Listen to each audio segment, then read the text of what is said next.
Hello, my name is Father Garrett Edmonds, one of the Franciscans who lives here at the Old Mission, Santa Barbara.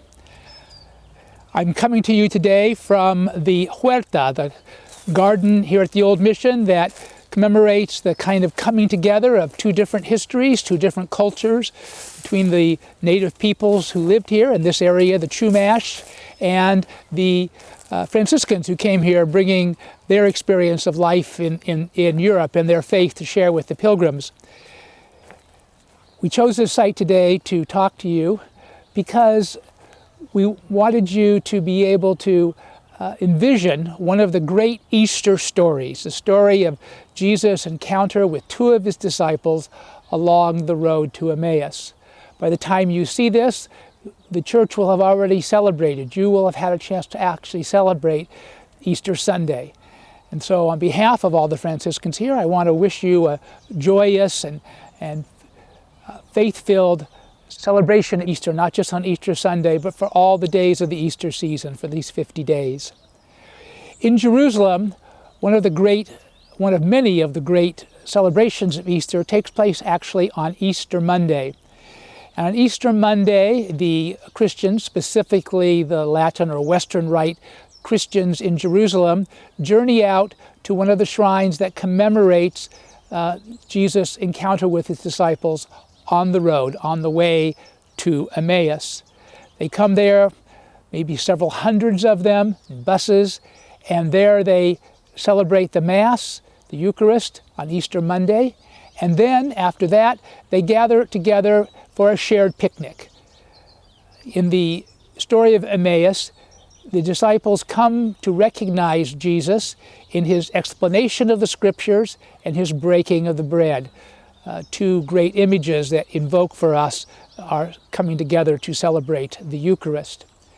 And that image is continued then in the coming together of the Christian faithful in Jerusalem to continue their celebration of Easter on Easter Monday with remembering the Emmaus story. I could just remind you a little bit about that story, remind you of what it is that we will be talking about today. And the Gospel from Luke begins the description of the road to Emmaus account, that on the same day of the week, that is, that first Easter Sunday morning when Jesus was raised from the dead, two of Jesus' disciples were walking to the village Emmaus, which was about 7 miles, the Gospel tells us, outside of Jerusalem, along the roadway that leads to the Mediterranean. There are actually, interestingly enough, 4 different places where Christians today remember the story of Emmaus. The only thing the Gospel tells us about that location is that the disciples were on the road and that they were about 7 miles from Jerusalem. Archaeologists tell us that there were 3 major roads that led to the coast from Jerusalem, and we've been able to uncover those roads. And so along those roads, at the 7-mile mark, those 3 roads for the time of Jesus, there are 3 different shrines that commemorate the story to Emmaus. One of them is the Franciscan shrine of Emmaus, which is the place where the Christians and the Catholics in Jerusalem come on Easter Monday to recall and remember and celebrate that part of the resurrection story. There is a 4th site along one of the roads that's 14 miles from Jerusalem. It was a site that really wasn't popularized until the time of the Crusaders, and whoever decided that was at that site must not have done very well in math when he was in school, because in translating the Roman measurement to the measurement of his time, he got exactly twice the distance. So there's 14 miles along the road. But of course, it doesn't make any difference where the story is remembered, which one is the authentic place. Although when I was accompanying pilgrims in the Holy Land, I would ask them, well, which of these 4 places do you think might really be the place where Jesus encountered his disciples along the road to Emmaus? And by that time, they were well trained. I usually like to do the visit to Emmaus at the end of the trip to know that it really isn't important to be the exact right place, but in a place that evokes for us the memory, in this case, the memory of Jesus' post-resurrection appearance to his disciples. But I ask if you had to guess which one was accurate, And they said, well, we don't know. We don't have enough information. I said, oh, you have all the information you need. We're here at the Franciscan place. Obviously, one of these 4 places is Franciscan, and that means it must be the right place. Of course, I say that facetiously because, again, we're not so much concerned about the right place, but remembering the story. And just a couple of points from the story. First of all, there are 2 disciples along the way. One of them is given a name, Cleopas, and the other one is unnamed. Some biblical scholars suggest that one of the reasons perhaps that only one of them was named was that there was a man and a woman. And again, according to the culture in that point in time, it would have been important to give the man's name and maybe less important culturally for them to represent the women. So it may have been 2 disciples of Jesus. It may have been a man and a woman. It may have been 2 men. It may have been a man and a younger boy. On the way, they encountered Jesus, and in that encounter, the gospel tells us that they were long-faced, that they were sad. They had heard, they knew that Jesus had died on the cross a few days earlier. They had heard some rumors about his resurrection, but they had left Jerusalem before those rumors were confirmed by the visit of the apostles and their disciples to the empty tomb. And so they were on their way heading home when they encountered this man along the road whom they did not recognize. A reminder to us that the resurrected Jesus is Jesus raised in his human body here on earth, but that there's something was transformed about his appearance, for as in many cases in the post-resurrection appearance, they don't first recognize him. So Jesus says, why are you looking so sad? Why are you so unhappy? And the gospel says they were long-faced, like they had lost their best friend.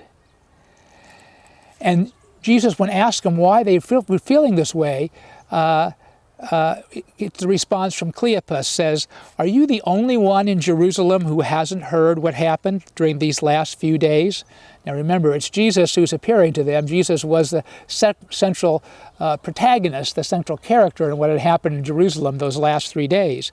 But Jesus plays along with them and says, what has happened? And then he explains to them the scriptures about how the Son of God, the Messiah, the Anointed One, the Christ, had to come into the world to suffer, to die, and be raised from the dead. And even after that explanation, the 2 disciples did not recognize him.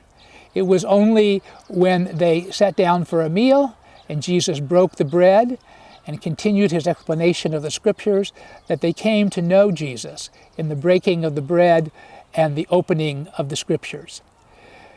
This is the great message of the story of Emmaus, that just as Jesus opened the eyes to the full meaning of his life, death, and resurrection on the way to Emmaus, as he shared a meal with them, and as he explained the scriptures to them, so too we as God's people, celebrating now the risen Lord, have the opportunity to break bread with Jesus in our celebration of the Eucharist, to have open for us even further the revelation of God's love and mercy, the revelation of the meaning of the resurrection through the scriptures. At the beginning of this short video, I wish you all a joyous Easter, and that continues to be my wish for you. But one other thing I'd like to just share with you from my time living in the Holy Land, and that is that the Christian people throughout the eastern part of the church don't say to each other Happy Easter or Joyous Easter. Their greeting to one another in the Easter season in the Eastern Church among the Eastern Christians is, the Lord is risen. And then the response is, He is risen indeed. And this is exactly what the experience of the disciples on the road to Emmaus was. Once they came to recognize Jesus and came to know the risen Lord, to know his resurrection and the new life that he brought, they were filled with that joy. So they turned back from their journey to wherever they were going, turned back to Jerusalem, went back those 7 miles to Jerusalem, and went to witness to the disciples that Jesus was raised from the dead. It was not enough for them just to know for themselves that Jesus was raised from the dead, but they also felt compelled to share that good news with others. So they went and told the other disciples, who by that time had also witnessed for themselves the empty tomb and had confirmed Jesus' resurrection. And they continued then to witness to one another about the meaning of the resurrection. And so during this Easter season, during these 50 days of Easter, perhaps we could continue to greet each day and to greet one another with that greeting of the Christians in the East, to greet with one another as the disciples on the road to Emmaus did when they returned to the other believers in Jerusalem, with the truth that Jesus is risen, and he is risen indeed.